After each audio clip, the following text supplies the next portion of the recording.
ሰው የሆነበት የሚኖርበት ምክንያት ካልገባው በአካል ኖረ እንጂ የነፍሱን ክፍተት በምን ሊሞላው?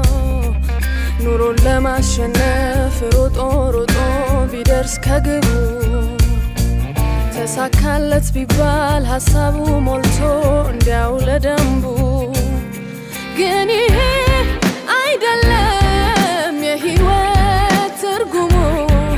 ከማግኘት ይበልጣል ለተፈለጉበት መገኘት በውሉ።